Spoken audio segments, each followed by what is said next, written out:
Hello all, let's look into the question. A 21-year-old woman visits the clinic because of a 4-day history of progressively worsening pain in the right lower abdomen and bloody vaginal discharge. Her most recent menstrual period occurred 7 weeks ago. The abdominal examination reveals severe tenderness in the right lower quadrant, accompanied by rebound tenderness. A serum pregnancy test result is positive. Ultrasonography shows no gestational sac in the uterus. Which of the following locations is most common site of implantation of the fertilized egg? A. Cornu of uterus. B. Cervix. C. Pouch of Douglas. D. Right ovary. E. Right oviduct. Today we will study the female reproductive system.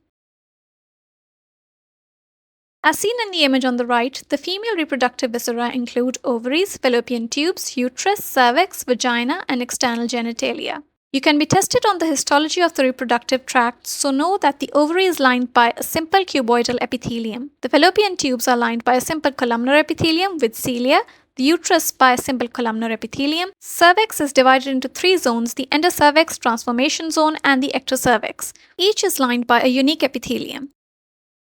Let me discuss all the things that you need to know about each part of the reproductive tract. Starting at the fallopian tubes, use the mnemonic uterus is amped in fertility to learn the parts of the tube. These include a uterine part, isthmus, ampulla, infundibulum, and fimbria. Note that the narrowest part is the isthmus and fertilization occurs in the ampulla.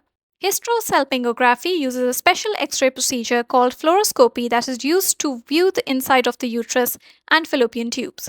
A dye is injected to check the patency of the tubes and that the uterine structure is normal.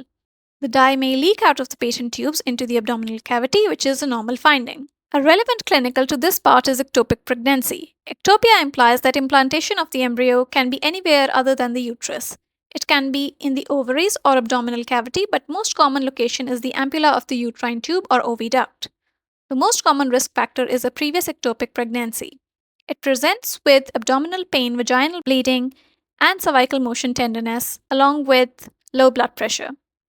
An ultrasound reveals an adnexal mass and no gestational sac in the uterus. A pregnancy test is positive. In a stable condition, medical management with methotrexate is done, whereas in an unstable condition, laparoscopy or laparotomy is required, with a follow-up with beta-HCG levels. Let's look at the high-yield information for the uterus.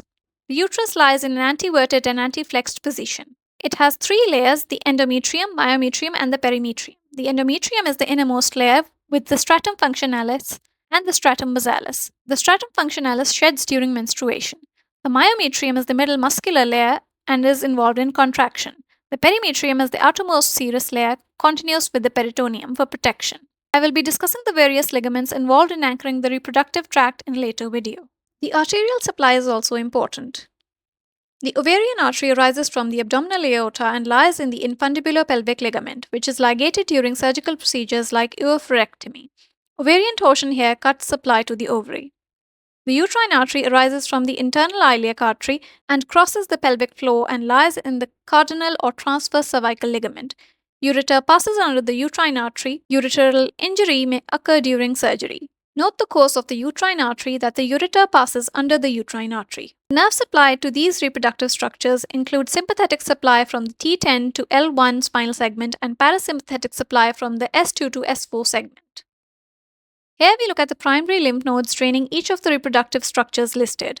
It is vital to know these as spread of carcinoma usually takes its course through these. The ovary and the fallopian tubes are drained by the lumbar lymph nodes, the uterus by the lumbar and external iliac lymph nodes, the cervix by the external iliac and internal iliac lymph nodes, and the vagina is divided into a proximal 2/3 and distal 1/3, each having a different lymphatic drainage. This is followed by the superficial inguinal nodes supplying the external genitalia. In today's question, there is a young pregnant female presenting with a vaginal bleed and an empty gestational sac on ultrasound. The most common site of implantation of the fertilized egg would be the right oviduct. Feel free to go over the answer explanation.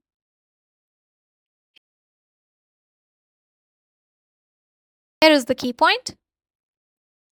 So that's our motto, which is simple yet full of meaning. That's the way to go. Keep watching and put your suggestions in the comments or email me. Don't forget to like and subscribe.